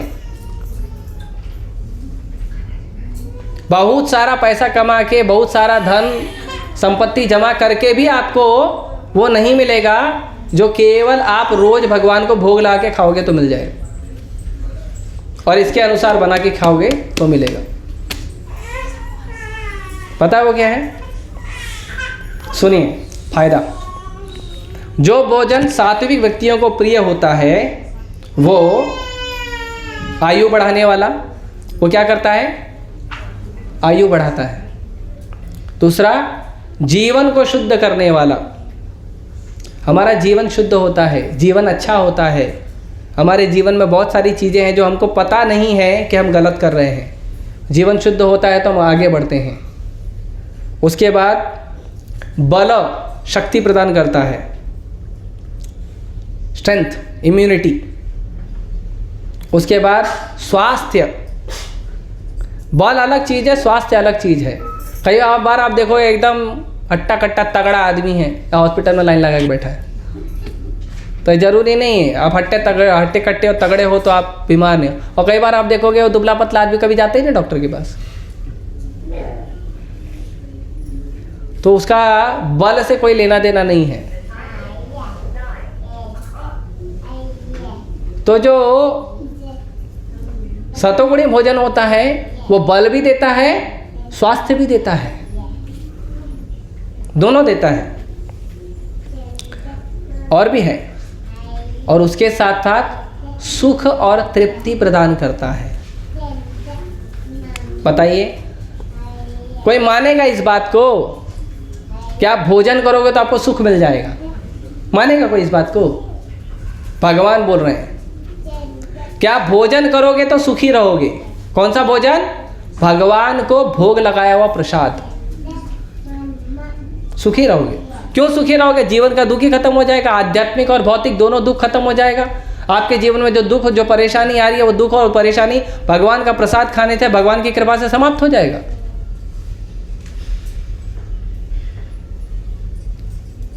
और सच में ऐसा होता है। आप रेगुलर प्रसाद खाइए, पूरी श्रद्धा रख के खाइए और देखिए उसका पावर, बहुत पावर है भगवान के प्रसाद में। इसीलिए हमारा निवेदन है कि जो भी घर में आप कुकिंग करते हो भगवान को भोग लगाइए। और भोग लगाने के लिए करना क्या है? आपने भोजन बनाया और भोजन बनाने के बाद आप भोजन पाने जा रहे हो, उसके बीच में 10 मिनट 15 मिनट का गैप देना है और वो 10-15 मिनट भगवान के पास भोजन रखना। उसमें नुकसान क्या है? भोजन बनाइए, उसको थाली में सजाइए अच्छे से, तुलसी पत्ता डालिए, भगवान के सामने रखिए, गुरु का मंत्र, महाप्रभु का मंत्र, भगवान कृष्ण का मंत्र पढ़िए, हरे कृष्ण महामंत्र बोलिए, छोड़ दीजिए 10-15 मिनट, फिर जाके हरे कृष्ण महामंत्र बोल के उसको उतार लीजिए। और जो वस्तु जिस सब्जी को सब्जी में मिला दीजिए, दाल को दाल में मिला दीजिए, चावल को चावल में मिला दीजिए, रोटी को रोटी में मिला दीजिए, मीठे को मीठे में मिला दीजिए और बांटो सबको, करो महाप्रसाद, महा उत्सव करो। ये कोई मुश्किल चीज नहीं है। और केवल प्रसाद पाने से आपके जीवन में सुख आएगा। केवल प्रसाद पाइए, पूरी श्रद्धा रखिए। मैं जब शुरुआत में मुझे कहा गया, मैं भी पहले, अब रहते हैं भौतिक संसार में तो आदत तो रहती है, तो पहले मैं भी कांदा लहसुन वगैरह खाता ही था। तो जब मुझे पहली बार कहा प्रभु जी ने, विजय माधव प्रभु थे उस समय, मेरा मार्गदर्शन करते थे, प्रभु जी ने कहा कि आप जिस दिन से ये सोच लोगे कि मैं केवल भगवान का प्रसाद खाऊंगा और कुछ नहीं खाऊंगा, उस दिन से आप यकीन मानिए आपको प्रसाद हमेशा अवेलेबल रहेगा। हाँ, मैं बोला क्या बात कर रहे हो, साधुओं के झूठ नहीं बोलना चाहिए। तो मतलब नहीं, ऐसा होता है, सच में होता है। मैं बोला नहीं, मैं मानता ही नहीं इस बात को। आप बोल रहे हो मैं प्रसाद खाने का पूरा क्या बोलते हैं वचनबद्ध हो जाऊं और मेरे को हर जगह से प्रसाद मिलने लगेगा, ऐसा कहीं होता है? यहाँ तो वेजिटेरियन खाने के लिए लोगों को मुंबई में संघर्ष करना पड़ता है, ना जाने कितने सारे दोस्त लोग गाली देते हैं, कितने रिश्तेदार गाली देते हैं। हाँ, ये घास फूस खाता है, घास फूस खाता है, घास फूस खाता है। और आप तो उसमें से लहसुन कांदा भी गायब कर दे रहे हो, चाय कॉफ़ी भी गायब कर दे रहे हो, और आप बोलते हो नहीं वो अवेलेबल हो जाएगा। ऐसे कैसे अवेलेबल? भगवान क्या होम डिलीवरी करेंगे गोलोक वृंदावन से?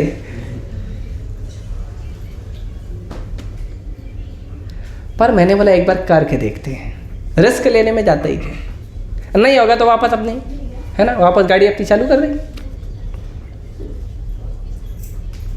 तो मैंने प्रयास किया। जब प्रयास किया तो आज तक केवल प्रसाद ही खा रहा हूँ, 2014 से लेके अब तक केवल प्रसाद। और सच में ऐसा हुआ कि रास्ते चलते भूख लगी है और भगवान को प्रार्थना किया, भगवान प्रसाद भूख लगी है, कहीं प्रसाद तो हो जाए। सामने से एक भक्त आके मेरे को पूछ रहा है, प्रभु जी मेरे पास कुछ प्रसाद है, आप पाओगे? मैं बोला ले भाई, नेकी और पूछ ला फटाफट। ये सामने से ऐसा हुआ है। आश्रम में बैठा हूँ, कुछ पढ़ाई कर रहा हूँ या कुछ सेवा कर रहा हूँ, अरे मन या भूख लगी है, और फिर बाद में ये विचार अभी ये टाइम पे तो प्रसाद मिलेगा नहीं। उतने में एक भक्त आके मेरे को प्रसाद पूछ रहा, प्रभु जी ये प्रसाद है आप खाएंगे? ला भाई जल्दी जल्दी। प्रैक्टिकली हुआ है। एक बार हमारे मंदिर के एक महाराज है, उनको पूछा भक्ति करने से खाना मिलता है क्या, पेट भरता है भक्ति करने से? महाराज बोले नहीं, भक्ति करने से आपको खाना नहीं मिलेगा, पेट नहीं भरेगा। बोले फिर क्यों करना? महाराज बोले क्योंकि भक्ति करने से पेट फटता है, इतना मिलता है, इतना मिलता है कि आपको पूछना पड़ता है, अरे प्रभु जी ज़्यादा हो गया, थोड़ा आप ले लो, थोड़ा आप ले लो, थोड़ा आप ले लो। अब भगवान देते हैं भर भर के, दबा दबा के, और हम तो बोलते हैं आओ हो, आए हो, अच्छे से बढ़िया से प्रसाद पाइए। कई बार भक्त लोग को संकोच हो जाता है, नहीं प्रभु जी ठीक है, प्रभु जी नहीं इतना ही लेना है, तो हम लोग डाल देते हैं। अभी आप लोग का जो चम्मच है वो तो बहुत छोटा है, आप लोग के चम्मच का अंदर एक चम्मच में जितना आता है ना, उसको 5 बार करिए, वो हमारे एक चम्मच में आता है। वो एक टब्बू उठा के सब्जी डाल देते, खाइए। और कुछ भक्त तो वो एक टब्बू से होता ही नहीं है, फिर 2 टब्बू दीजिए। हाँ, तो प्रसाद जो है वो अच्छे से प्रचुर मात्रा में अच्छे से पाना चाहिए, और अच्छे से एकदम दबा के सेवा भी करनी चाहिए। और ये प्रसाद हमारा सुरक्षा है, बहुत बड़ा सुरक्षा कवच है। तिलक लगाना, कंठी पहनना, प्रसाद खाना, ये बहुत बड़ा सुरक्षा कवच है। आपको पता भी नहीं चल रहा है आपकी सुरक्षा कितनी बड़े लेवल पे की जा रही है। एक उदाहरण देता हूँ। एक माता जी थी, पहले भी मैंने दिया है, वापस बता रहा हूँ। एक माता जी थी, वो एक ऑफिस में जॉब करती थी, हमारे हरे कृष्णा मंदिर की जॉब करती थी। तो कुछ दिनों के बाद उसका विवाह हुआ। उसने विवाह में सबको आमंत्रित किया, अपने बॉस को भी आमंत्रित किया। तो विवाह के समय जब रिसेप्शन हो रहा था तो उसके बॉस ने बोला कि देखो मुझे तुमसे 5 मिनट अकेले में बात करनी है। उसको लगा होगा शायद कुछ ऑफिस का काम छूट गया होगा, बॉस को बात करनी। बोले बोलिए। गए दोनों अकेले बात करने। उसके बॉस ने बोला कि जिस दिन से तुम ऑफिस में आए थे उस दिन से लेके आज तक मैं हर रोज नया प्लान बना के आता था कि किस तरह मैं तुम्हारा शोषण करूं, किस तरह मैं तुमको भोग करूं। मैं हर रोज एक नया प्लान बना के आता था, लेकिन जैसे ही मैं तुम्हारे नज़दीक आता था पता नहीं तुम्हारे अंदर क्या शक्ति है, क्या मुझे हो जाता था कि मेरा पूरा मन बदल जाता था तुम्हारे नज़दीक आते ही।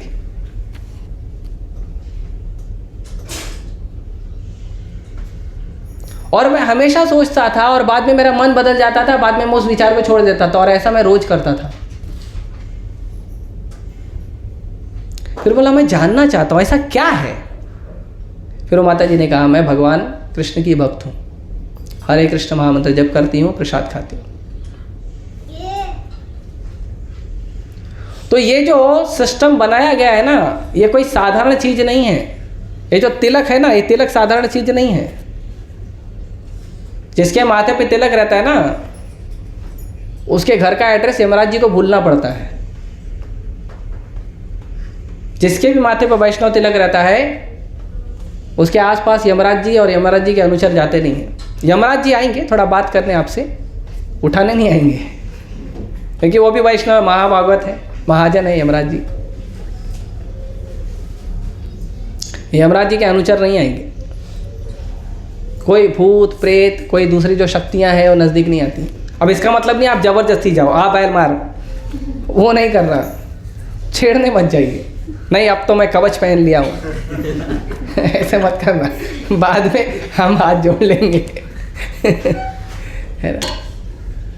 तो ये बहुत बड़ा सुरक्षा कवच है, और आपके जीवन में ना आपको बहुत सारी चीज़ों से बचाता है।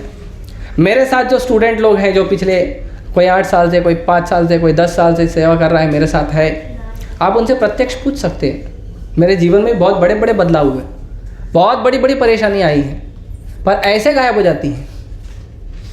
एक भक्त बोल रहे थे कि मैंने ये भक्त के जीवन में देखा बहुत बड़ी बड़ी परेशानी आई है, लेकिन वो परेशानी कब सॉल्व हो जाती है ना इसको पता चलता है ना हमको पता चलता है। हम देखते हैं इसके जीवन में परेशानी आई थी, लेकिन वो आई जैसे आती है वैसे चले भी जाती है, ना ये विचलित होता है ना हमको पता चलता है। क्यों? क्योंकि तिलक का महत्व है, कंठी का महत्व है, प्रसाद का महत्व है। ये सब सुरक्षा कवच है।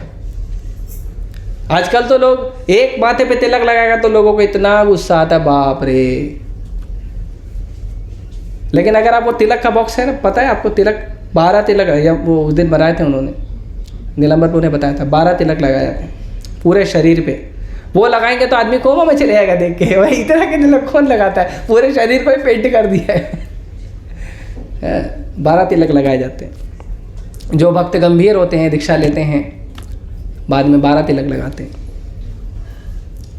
तो ये सुरक्षा है। और ये जो तिलक लगाते हैं, तिलक में भी मंत्र पढ़ते हैं, ओम केशवाय नमः, ओम नारायणाय नमः, ओम माधवाय नमः, ओम गोविंदाय नमः। ऐसा पूरे शरीर पे 12 तिलक, 12 मंत्र पढ़ते हैं। भगवान कृष्ण का जब पूतना के साथ लीला हुआ, पूतना वध लीला, तो पूतना वध लीला के बाद यशोदा मैया को लगा कि भगवान को कुछ गड़बड़ हो गया, किसी का साया पड़ गया या भगवान को कुछ तकलीफ हो गया, तो भगवान का हम क्या करेंगे, भगवान को शुद्ध करेंगे। वो तो लल्ला समझते थे, भगवान समझती नहीं थी, तो बोले लल्ला को शुद्ध करेंगे। तो आप कृष्णा बुक में पढ़िए, पूतना वध के बाद भगवान का गोबर और गोमूत्र और वो जो जहाँ गाय पैर रखती है वो मिट्टी, उस तीनों से तिलक किया गया था भगवान का, पूरे शरीर का। और एक एक अंग पे हाथ रख के गोपियाँ जो हैं भगवान का नाम ले रही थी। माथे का रक्षा ये भगवान करें, कंठ का रक्षा ये भगवान करें, मुंह का रक्षा ये भगवान करें, भुजाओं की रक्षा ये भगवान करें, पेट की रक्षा ये भगवान करें। एक एक नाम, और सारे नाम भगवान कृष्ण के ही हैं। एक एक नाम जो है वो एक एक नाम भगवान का ले लेकर भगवान को, भगवान की सुरक्षा भगवान के नाम से हो रही है। प्रभुपाद जी बोलते हैं देखो कितना पावर है भगवान के नाम में, कि भगवान की सुरक्षा भगवान के नाम से हो रही है। तिलक लगा लगा के तो बहुत महत्वपूर्ण है तिलक लगाना, घंटी पहनना, प्रसाद लेना। इसीलिए हम प्रयास आप लोगों को निवेदन करते हैं कि धीरे धीरे प्रगति करिए, आगे बढ़िए, और जो नियम है उसको पालन करिए और आप शुरू करिए।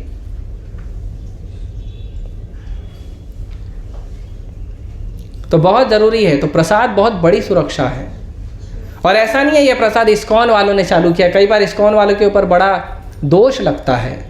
लोग बोलते हैं ये इस्कॉन वाले तो किचन बिजनेस करते हैं। हाँ, कुछ दूसरी संस्थाएं हैं जिन्होंने दोष लगाया है कि इस्कॉन इस किचन बिजनेस।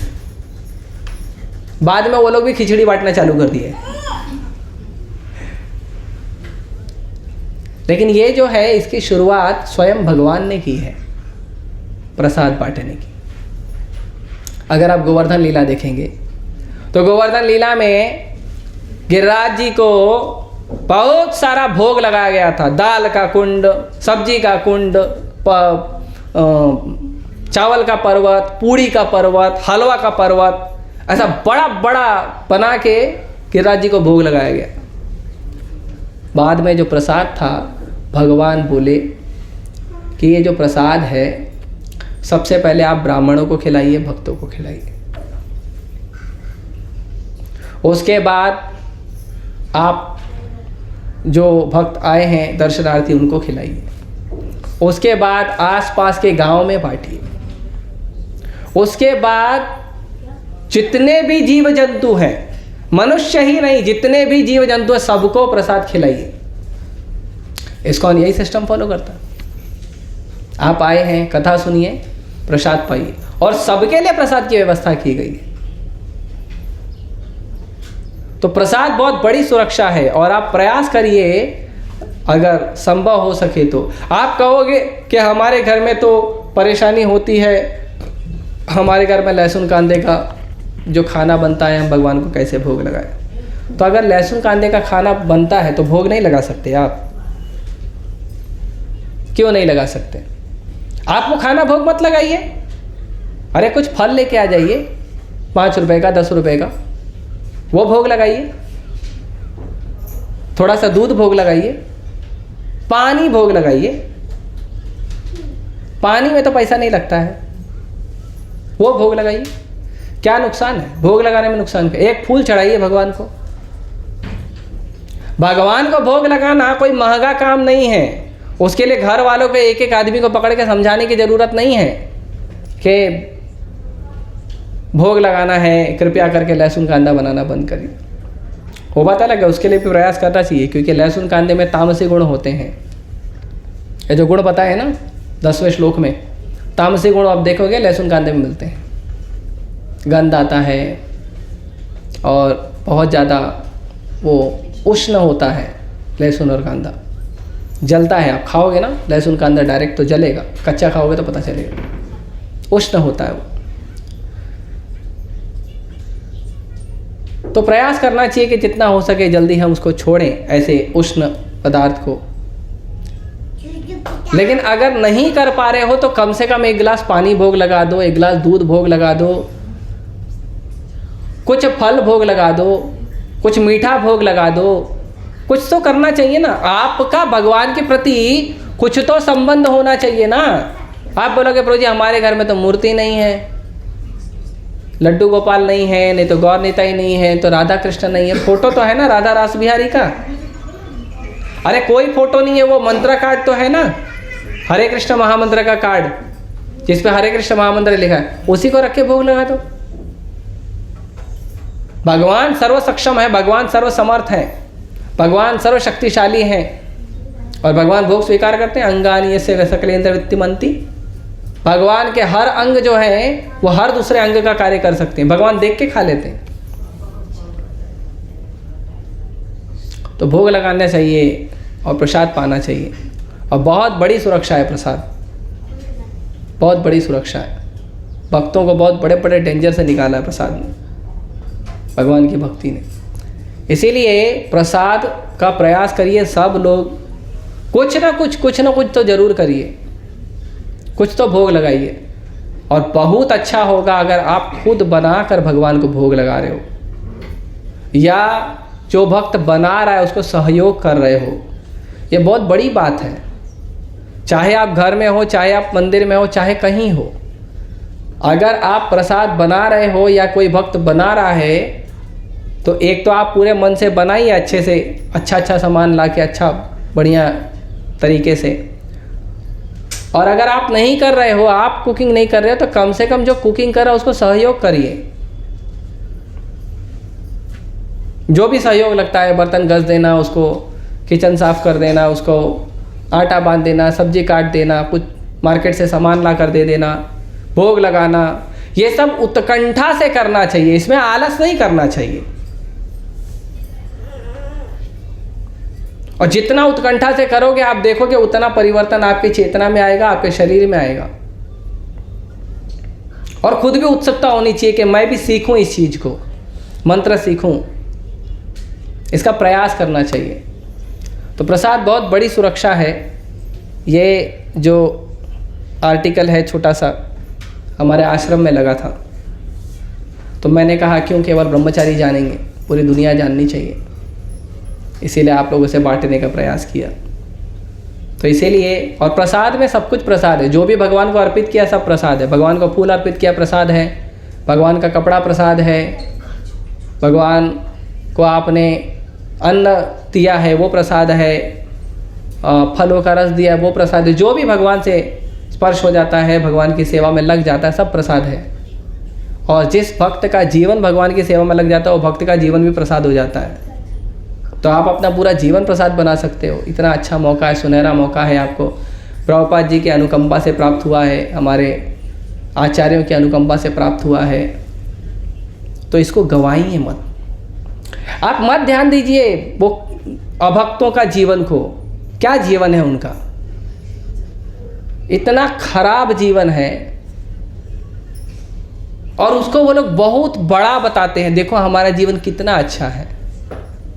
इतना अच्छा जीवन है तो क्यों सहारा लेते हो दारू का, क्यों सहारा लेते हो मांस का, क्यों सहारा लेते हो मूवीज का और सीरियल्स का, क्यों लेते हो सहारा? अगर बहुत अच्छा जीवन है, हम तो हरि नाम का लेते हैं, भगवान की कृपा का लेते हैं, जिसको जो सबको लेना चाहिए। एक ही तो सहारा है कृष्ण, और कौन सहारा है हमारा? नहीं है जो लोगों का जीवन अच्छा। वो बाहर से दिखाते हैं प्लास्टिक स्माइल, वो दिखाते हैं बाहर से हमारा जीवन बहुत अच्छा है, तुम लोग भक्ति कर रहे हो, तुम लोग दुखी हो।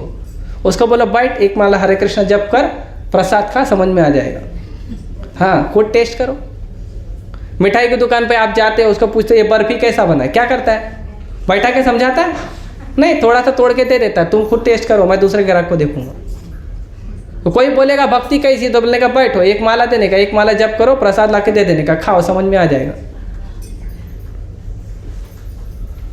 इतना फर्स्ट क्लास लाइफ है हमारा, वंडरफुल फंटास्टिक लाइफ है, जो देवताओं को भी दुर्लभ है। ऐसा अद्भुत जीवन हमें प्रभुपाद जी के अनुकंपा से प्राप्त हुआ है। तो हमको जो अभक्त हैं उनसे कंपैरिजन नहीं करना चाहिए, बल्कि उन पर दया करनी चाहिए कि आप भी करिए। आप मत रहिए ऐसी दयनीय स्थिति में, ऐसे दुखमय परिस्थिति में मत रहिए। दया करके थोड़ा कभी कभी प्रसाद दे देना चाहिए, थोड़ा चरणामृत दे देना चाहिए।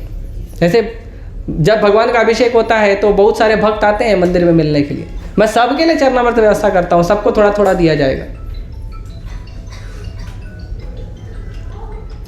तो सबको कृपा बांटने का हमारे पास एजेंसी खोलना चाहिए, बड़ा एजेंसी।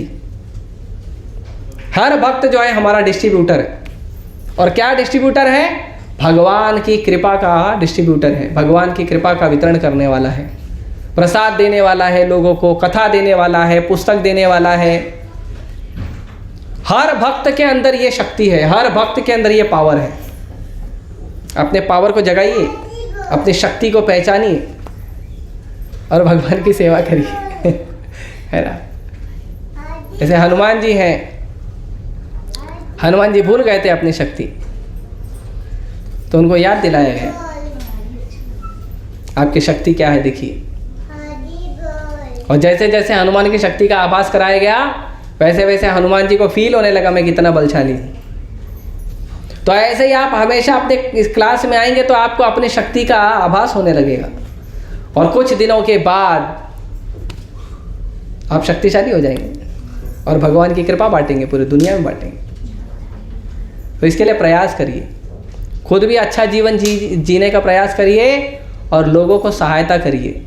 अहंकार मत रखिए, अरे हम तो कृष्ण भक्ति कर, तुम लोग यार बेकार घटिया लोग। नहीं, भक्तों को अहंकार अच्छा नहीं है।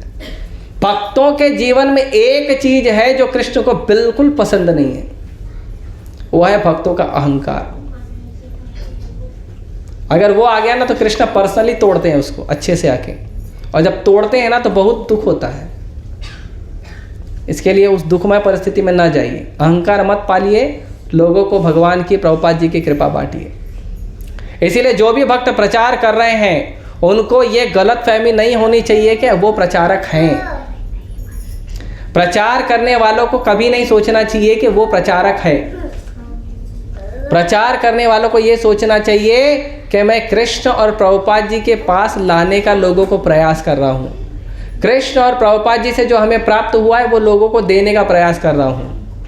हम प्रचारक नहीं है, हम उनके सहयोगी हैं, कृष्ण के और प्रभुपाद जी के सहयोगी हैं, उनको सहायता करने वाले, प्रचारक नहीं है हम। इसीलिए मैं भी अपने आप को कभी प्रचारक बोलता नहीं। कुछ लोग लगा देते टैग यूथ प्रीचर, मेरे को मालूम है मैं क्या हूँ। तो इसीलिए प्रयास करिए, आनंदमय जीवन जीने का प्रयास करिए, प्रसाद पाइए एकदम अच्छे से। हमारे मंदिर में अनंत कृष्ण महाराज हैं, वो अक्सर डायलॉग मारते हैं, डायलॉग नहीं अच्छा बढ़िया बोलते हैं भक्तों को कि आकंठ भोजन करी बोलो हरि हरि। क्या करना है? आकंठ भोजन करी बोलो हरि हरि। दबा के खाओ, दबा के सेवा करो, आनंद में रहो, और जिसको दुख में रहना है रहने दो। उसको पूछो तुमको सुख में आना है तो थोड़ा दया कर, तो नहीं आना तो पड़े रहा, हमको क्या करना है ना। हरे कृष्णा कृष्णा कृष्णा हरे हरे, हरे राम राम राम। महाप्रसाद की श्रील प्रभुपाद के। हाँ, समय तो समाप्त हो गया, फिर भी प्रश्न है तो एक ले सकते हैं। अच्छा, प्रसाद और महाप्रसाद में अंतर होता है, वो बता देता हूँ। प्रसाद जो हम अपने पाने के लिए बनाते हैं और भगवान को भोग लगाते हैं, उसको प्रसाद बोलते हैं। जो हमको पाना है, जैसे घर में तो हमको हमारा जीवन चलाना है, तो उसके लिए हम दाल चावल सब्जी रोटी जो भी घर में बनाते हैं वो भोग लगाते हैं। और महाप्रसाद मतलब बनाया ही भगवान के लिए जाता है। जैसे मंदिर में भगवान के लिए ही बनाया जाता है, तो वो महाप्रसाद होता है। तो ये अंतर है प्रसाद और महाप्रसाद में। कई बार लोग पूछते हैं, भक्त लोग कंफ्यूज हो जाते हैं। और भगवान ने महाप्रसाद स्वीकार किया, उसके बाद भगवान के भक्त ने स्वीकार किया, तो वो हो जाता है महाप्रसाद, उसमें ज़्यादा कृपा होती है। ठीक है, ठीक है, आप प्रश्न पूछिए। मुझे लगा था इस पर प्रश्न पूछा जाएगा। यस प्रभु, बैठ कर बोलिए। भगवान को जब प्रसाद का भोग लगाते हैं तभी पानी भी रखना चाहिए? देखिए, भगवान जो है, प्रभुपाद जी कहते हैं कि भगवान जो है वो 16 साल के लड़के हैं। एक 16 साल के लड़के को कैसी भूख लगती है, बढ़िया 4 रोटी 5 रोटी दबा के खाता है। और उसको आप एक व्यक्ति को जैसे प्रसाद अर्पित करते हो तो उसको क्या क्या देते हो, वो दे हो भगवान को। अब आप किसी को दे रहे हो प्रसाद पाने के लिए, तो पानी तो दोगे ना, तो पानी रखना चाहिए। पानी है, दूध है, जो भी है आप अलग अलग, है ना, जो एक व्यक्ति को अच्छे से, है ना। और प्रयास करिए, वैरायटी होनी चाहिए। Variety is the mother of enjoyment. विविधता होनी चाहिए प्रसाद में, बहुत सारा वैरायटी होना चाहिए। नहीं आता तो सीखो, महोत्सव करो घर के अंदर, रोज महोत्सव करो। हाँ, घर वाले परेशान हो जाएंगे, इतना खुश क्यों रहता है। हाँ, और कोई?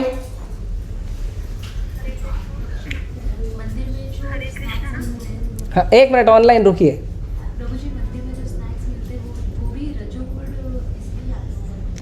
नहीं, वो जो जो बनाए जाते हैं उसके बनाने का तरीका जो है वो अच्छा होता है। आप टेस्ट पता करोगे तो पता चल जाएगा, टेस्ट से पता चलता है। हाँ ऑनलाइन वाले बोलिए। गीत गोविंद गाने से क्या सच में भगवान श्री कृष्ण गीत गोविंद सुनने आते हैं? उनको इतना प्रिय क्यों है गीत गोविंद? तो गीत गोविंद लिखा है जयदेव गोस्वामी जी ने, जो भगवान के बहुत प्रिय हैं। और ये जो गीत गोविंद है ये जगन्नाथ जी को बहुत प्रिय है, तो जगन्नाथपुरी में भगवान के लिए गाया जाता है। ठीक है, भगवान को प्रिय है। ऐसे आचार्यों द्वारा गाया गया जो भी गीत है वो प्रिय है। जो हम वैष्णव गीत गाते हैं वो भी भगवान को प्रिय है। ठीक है, और भगवान को सबसे ज़्यादा प्रिय हरे कृष्ण महामंत्र, उसको भी जप करना चाहिए और गाना चाहिए। ठीक है, सुना है हमारे शरीर में कुंडलिनी शक्ति होती है। हाँ। इसे जागरूक करना बहुत ही मुश्किल है। हाँ। इसे जागरूक करने का क्या तरीका है? हमारे शरीर में कुंडलिनी शक्ति होती है, 7 चक्र होते हैं कुंडलिनी शक्ति। वो शक्तिमान देखा होगा, लोगों को पता होगा। प्रैक्टिकल बताना जरूरी है ना। तो कुंडलिनी शक्ति जागृत करने का क्या तरीका, आप बताओ किसको किसको जागृत करना, पहले वो बताओ। जागृत नहीं करना तो पता क्या फायदा नहीं है। किसी को करना है, आपको करना है। हाँ, क्या होती है कुंडलिनी शक्ति बताओ, पता ही नहीं है। तो कुंडलिनी शक्ति जो है वो जागृत करने का सबसे आसान तरीका, अपने शरीर पे 12 तिलक रोज लगाइए, बाकी सारे फॉर्मेट भूल जाइए। भगवान कृष्ण की इतनी कृपा है कि सिद्धियों में जो सर्वोत्तम सिद्धि है भगवान कृष्ण का प्रेम, वो आपको प्राप्त हो रहा है। छोटी मोटी सिद्धि का छोड़ दीजिए, लेकिन फिर भी वो चाहिए तो ऐसे ही भगवान दे देते हैं, चिंता मत करिए। ठीक है, तो अगर आपको जागृत करना है तो आप तिलक लगाना शुरू कर दीजिए। जो तिलक लगाता है उसकी कुंडलिनी शक्ति जागृत हो जाती है, उसको अलग से करना नहीं पड़ता है। और कोई?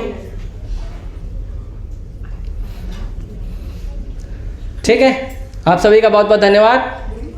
श्रील प्रभुपाद, एक मिनट। मेरा कोई प्रश्न नहीं, लेकिन आज आपकी कथा में आपने बहुत अच्छा एक बात बोला है कि भक्तों के अहंकार नहीं होना चाहिए। धन्यवाद। आप मुझे आशीर्वाद दीजिए कि मुझ में भी अहंकार ना हो। नहीं, आप में है ही नहीं। हरे कृष्णा।